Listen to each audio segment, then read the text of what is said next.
પૂર્ણિમા નિમિત્તે હઝરત પીર કાયમુદ્દીન ચિશ્તી બાવા સાહેબની દરગાહ પર ભક્તોનો જનસાગર ઉમટ્યો। ગુરુ પૂર્ણિમાના પાવન પર્વ નિમિત્તે હઝરત પીર કાયમુદ્દીન ચિશ્તી બાવા સાહેબની દરગાહ શરીફ ખાતે હિન્દુ અને મુસ્લિમ સમાજના મોટી સંખ્યામાં શ્રદ્ધાળુઓ ઉમટી પડ્યા હતા। સમગ્ર દરગાહ પરિસર ભક્તિમય વાતાવરણથી ગુંજી ઉઠ્યું। આ પાવન અવસરે ઝઘડાના ગાદીપતિ હઝરત પીર રફીક બાવા સાહેબ તથા હઝરત ડોક્ટર અરહમ બાવા સાહેબે લંડનથી ઓનલાઈન માધ્યમ દ્વારા ભક્તજનોને સંબોધન કર્યું હતું। તેમણે પોતાના સંદેશમાં હિન્દુ મુસ્લિમ એકતા, વ્યસન મુક્ત સમાજનું નિર્માણ, પરસ્પર પ્રેમ, ભાઈચારો અને દરેક ઘરમાં શિક્ષણનો પ્રસાર થાય તે માટે પ્રેરણાદાયી માર્ગદર્શન આપ્યું હતું।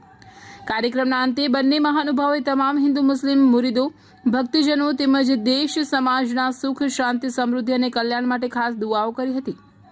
ગુરુ પૂર્ણિમાના પવિત્ર અવસરે મોટી સંખ્યામાં ઉપસ્થિત રહેલા ભક્તોએ દરગાહ શરીફ ખાતે અકીદતના ફૂલ અર્પણ કરી આશીર્વાદ પ્રાપ્ત કર્યા હતા। સમગ્ર કાર્યક્રમ શ્રદ્ધા, આધ્યાત્મિકતા અને કોમી એકતાના સંદેશ સાથે સફળતાપૂર્વક સંપન્ન થયો હતો।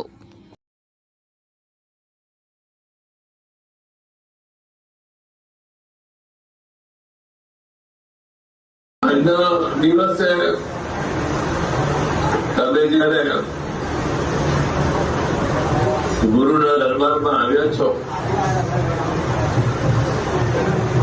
તો હું આપને અત્યારે આટલું જ કહી શકું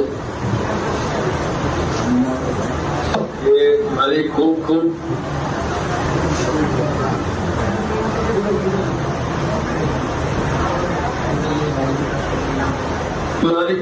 દુઆ તમારી સાથે રહેશે।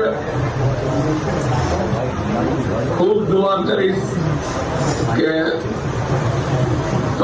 તમારા બાળ બચ્ચાઓ, તમારા ઘરના તમામ વડીલો હું આશીર્વાદ આપું છું, દુઆ આપું છું કે હંમેશ માલિક તમને સુખી રાખે, આબાદ રાખે અને તમને તંદુરસ્તી આપે।